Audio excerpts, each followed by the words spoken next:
Bonjour Muriel. Bonjour Estelle. Alors est-ce que tu peux nous dire où nous sommes aujourd'hui, quel jour on est et ce qu'on vient fêter? Alors nous sommes le samedi 8 novembre 2025 et nous sommes dans la salle des fêtes de Nohant-en-Grasset dans le département du Cher.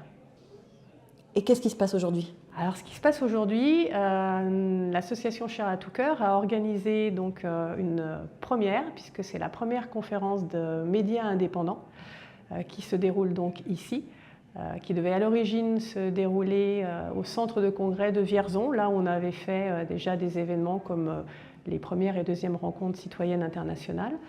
Et malheureusement, 3 à 4 jours avant, la communauté de communes a annulé notre événement au propos que les journalistes qui étaient présents donc, sur la conférence donc avaient des propos sur leurs réseaux sociaux ou par voie de presse qui ne correspondaient pas aux valeurs de la communauté de communes. Et qu'ils n'avaient pas été avisés donc, du thème et des personnes intervenantes, ce qui n'est pas vrai, puisque le 17 octobre, ils ont reçu une affiche, justement avec le thème de la conférence, avec les logos des intervenants. Cette affiche a été mise en ligne, et donc ils avaient toutes les informations, mais ils n'ont réagi que plus de 15 jours après, donc on ne sait pas ce qui s'est passé. Si, on a quelques idées, malheureusement. Notre association dérange, alors que ce qu'on fait n'est pas contre, mais pour soutenir, aider et apporter toute notre aide sur, entre autres, les victimes des vaccins Covid. Et on a trouvé que donner un coup de main aux journalistes qui étaient là pour pouvoir faire une conférence, c'était approprié, puisque ce sont les rares qui parlent effectivement de ces victimes qui sont isolées, ignorées, et qui, elles, ont besoin d'aide et de reconnaissance et voilà, surtout pouvoir sortir de ces problèmes thérapeutiques. Alors, nous étions venus déjà à 2 reprises couvrir des événements qui avaient été autorisés à Vierzon. Alors, la première rencontre avait déjà été annulée la veille, à 6 h du soir pour le lendemain. Et en fait, ce qui s'est passé, c'est qu'il y a eu une mobilisation de tous les collectifs, associations, membres, bénévoles, soutiens qui ont contacté la communauté de communes. Et en fait, on ne sait pas si c'est que ça, mais la communauté de communes, 2-3 heures après, a reculé et nous a informé qu'on pouvait donc faire les rencontres. Et on a toujours fait cet événement consciencieusement, dans le respect des lois, sans faire de prosélytisme, sans monter sur l'esplanade, sans haranguer les gens. On a fait ça en cercle, voilà. Les gens qui voulaient rentrer, rentraient, s'informaient, mais on n'a jamais fait de la propagande, contrairement à ce qui est dit. Alors cette fois, parce que les 2 premières fois, donc c'était vraiment officiellement en soutien aux victimes des vaccins anti-Covid, mais également voilà, des victimes. Voilà, l'objectif c'était de rassembler autour des victimes. Ouais. Et aujourd'hui, la thématique, c'était quoi plus précisément? Mais la thématique, c'est la liberté d'expression, c'est ce qu'on vit actuellement, il ne faut pas se leurrer, c'est la censure de certains médias, c'est si on ne pense pas dans la norme, donc voilà, on les montre du doigt, ils ne peuvent pas s'exprimer en dehors de leur réseau. Et en fait, on trouvait que c'était important que les gens s'intéressent à eux et qu'ils puissent dire quel est leur métier, même si on dénie que ce sont de vrais journalistes. Il y en a qui sont de vrais journalistes, qui ont leur carte de presse. Hein, ce n'est pas que des citoyens journalistes. Donc on ne peut pas leur reprocher que ce ne soient pas des professionnels de l'information. Et en fait, pour leur donner un visuel, qu'ils puissent s'exprimer et qu'ils puissent nous faire part des difficultés qu'ils rencontrent, et aussi des choses positives, de la censure, de leur financement. Ce sont des médias indépendants. Je dis bien indépendants, puisqu'on nous a reproché de ne pas avoir, par exemple, convié Blast, hein, ça a été une des critiques, et qu'on avait sélectionné certains journalistes. C'est faux. On a effectivement invité ces journalistes-là, mais on a invité aussi des journalistes d'obédience politique totalement opposés, et nous n'avons eu aucune réponse de ces médias, donc on a fait avec ceux qui nous ont répondu. Voilà. Alors, on reproche à ceux qui sont présents d'être plutôt de droite, si j'ai bien compris, alors qu'en réalité... Je ne saurais même pas dire si on leur reproche d'être de droite. En fait, on les catalogue, on met une étiquette sur eux qui, alors on connaît tous ces étiquettes, hein, extrémistes de droite, fascistes, etc. La même ritournelle, même pour nous, en tant qu'association, il faut savoir que dans notre association, nous avons tout bord politique. Nous avons des communistes, nous avons des souverainistes, nous avons des gens de droite, des gens de gauche. On ne peut pas nous reprocher. Et des gens apolitiques aussi. Et des gens apolitiques. Donc on ne peut pas nous reprocher. Nous, on ne fait pas de politique. Nous, on est juste le logo, hein, Cher à tout cœur, on l'a dit tout à l'heure. C'est le... Quel nom de fasciste, je suis désolée.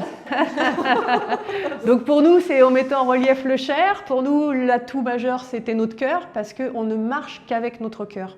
Voilà, on est là pour les autres et pas contre les autres. Alors, est-ce que tu peux nous expliquer ce qui s'est passé ces 3 derniers jours, là, ce que tu as dit sur scène tout à l'heure?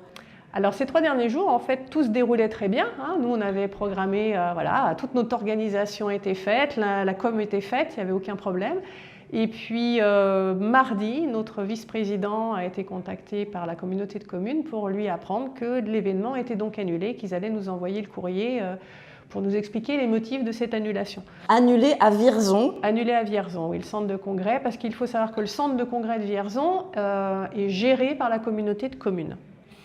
Et donc, suite à ça, nous, on a réagi, puisqu'en fait, on dénie un droit fondamental qui est la liberté d'expression. Enfin, j'ose encore espérer que dans notre pays, on puisse encore avoir une liberté d'expression, même si c'est de plus en plus difficile. Et de la liberté de rassemblement de ces journalistes et de s'exprimer. Donc, et que ce n'était pas la première fois, donc, suite au premier événement des rencontres, qu'on avait ce genre de réaction. Et on a dit, ça suffit, nous aussi, ça suffit. Pourquoi ces personnes, et on comprend, ils ont des convictions politiques ou autres, ont le droit de s'exprimer, et pourquoi pas nous? Je veux dire, leurs propos me dérangent, mais je ne les empêche pas de s'exprimer, je ne vais pas aller les censurer. Et donc on a saisi notre avocat, Maître Prigent, qui a déposé un référé liberté auprès du tribunal administratif d'Orléans. Il est allé défendre notre cause hier en fin de matinée devant le juge. Malheureusement, il n'y avait pas la partie adverse qui, aujourd'hui, on l'a appris dans le Républicain, dit qu'elle n'a pas été, dans le Berry Républicain, pardon, dit qu'elle n'a pas été informée et donc elle ne pouvait pas venir se défendre. C'est faux. Moi, j'ai contacté notre avocat tout à l'heure et il nous a dit que le tribunal avait à plusieurs reprises téléphoné, envoyé des courriels à la communauté de communes pour lui dire qu'il y avait effectivement un référé liberté et que l'audience était donc hier à 11h30. Et voilà. Et donc, bon, ça a été très rapide, une audience de 20 minutes. Et dès le milieu d'après-midi, ils ont 48 heures hein, pour nous répondre, dès le milieu de l'après-midi, le juge avait statué en disant qu'on ne voyait pas pourquoi un lieu public était interdit à une catégorie de citoyens qui ne pensaient pas de la même façon. Donc il a cassé l'annulation et nous avons pu avoir un dédommagement de 1 500 €. Alors ce n'est pas l'importance, c'est le geste. Donc le juge a demandé un dédommagement pour le préjudice subi. Voilà. Mais pour autant, ils n'ont pas ordonné que l'événement puisse se dérouler à Vierzon. Alors, si, le fait que le référé soit cassé, on pouvait très bien retourner au centre de congrès, puisque le contrat redevenait à ce moment-là, voilà, on avait le droit d'y accéder. Nous, on a choisi de ne pas le faire. Pourquoi? Parce qu'ils nous ont obligés en 3 jours à nous retourner complètement, à nous réorganiser. On n'est qu'une petite association, on n'est pas nombreux dans le bureau. Ça a été un travail gigantesque, prévenir les participants, redemander s'ils étaient d'accord, trouver une salle, l'installer. Et on ne se voyait pas hier, vendredi après-midi, tout recommencer et dire aux gens, allez, on se redéplace à nouveau, on va là-bas.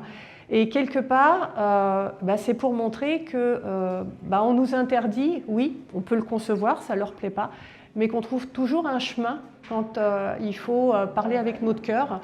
Et on remercie, voilà, même si monsieur le maire, a priori, de Nohant, dit que s'il avait été au courant, il ne l'aurait pas fait, on le remercie quand même de nous avoir loué cette salle, parce qu'en fait, on ne va pas les déranger le village, on est là pour parler entre nous.